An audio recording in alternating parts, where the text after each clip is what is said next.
नमस्ते, मैं Michael Moses.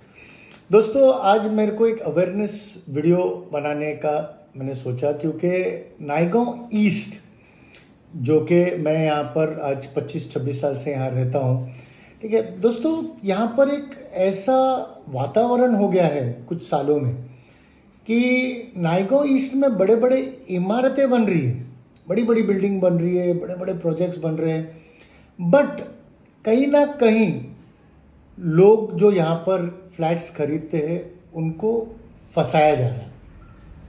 मैं तो उसको फंसाना ही बोलता हूँ, क्योंकि बिल्डर्स फ्लैट्स तो बेच रहे हैं, पर फ्लैट्स बेचने के बाद जो पोजीशन देते हैं वो विदाउट ऑक्यूपेंसी सर्टिफिकेट देते हैं।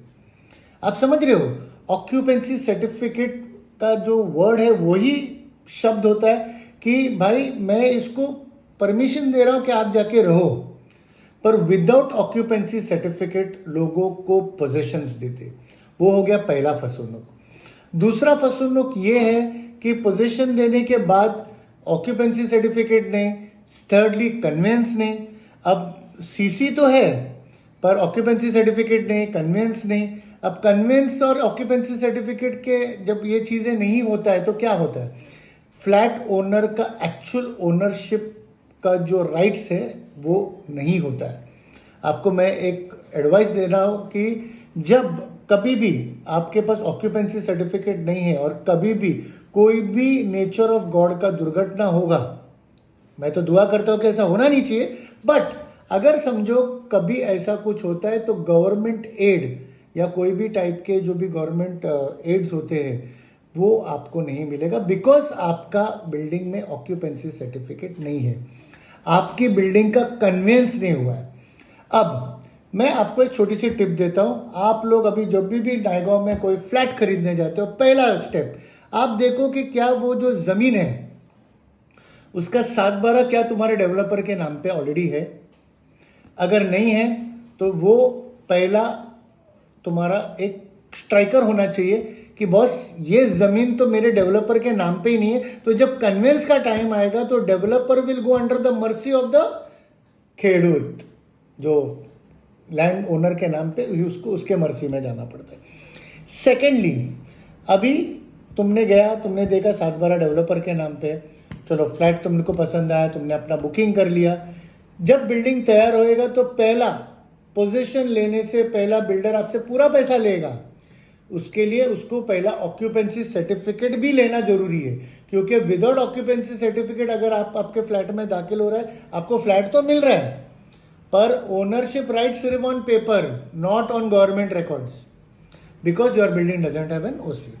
ओसी भी मिल गया, उसके बाद उसको कन्वेंस देना पड़ता है।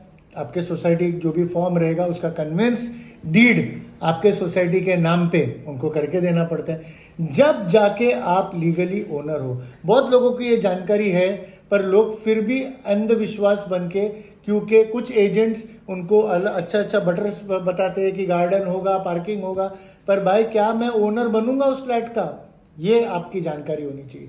दूसरी बात है, कभी भी अभी जो भी बिल्डिंग्स फॉर्म हो गए, लोग रहने गए, 3 साल हो गया, 4 साल हो गया, 5 साल हो गया, 6 साल हो गया, ओसी नहीं आया है, कन्वेंस नहीं आया, इसके लिए महाराष्ट्र ने एक कायदा बनाया है। It's called Maharashtra ownership flats act, that's called MOFA. Please मैं आप सभी को एडवाइस करता हूं, अगर आपकी सोसाइटी फॉर्म है, अगर आपका बिल्डर आपको ओसी नहीं दिया है, कन्वेंस नहीं दिया है, आप इमीडिएटली अंडर मोफा एक्ट के द्वारा आप इसका गुनाह नोंद कर सकते हो। इस पे बिल्डर पे कार्रवाई हो सकती है, इस पे बिल्डर को proper actions under government scanner आ सकता है। दोस्तों, ये मैंने सिर्फ एक जानकारी के लिए वीडियो बनाया, काफ़ी लोगों को नॉलेज है बट गुमराह होते हैं, खास करके नायगांव ईस्ट के जितने भी नए प्रोजेक्ट्स हैं। मैं चाहता हूं कि भाई आप लोग प्रोजेक्ट्स करो, आप लोग अच्छा हो, बिकॉज वी वांट डेवलपमेंट, हम लोग को डेवलपमेंट चाहिए यहाँ पर डेवलपमेंट के साथ में प्लीज़ आप लोग आपके बायर्स को गुमराह ना करिए। Thank you. जय हिंद, जय महाराष्ट्र।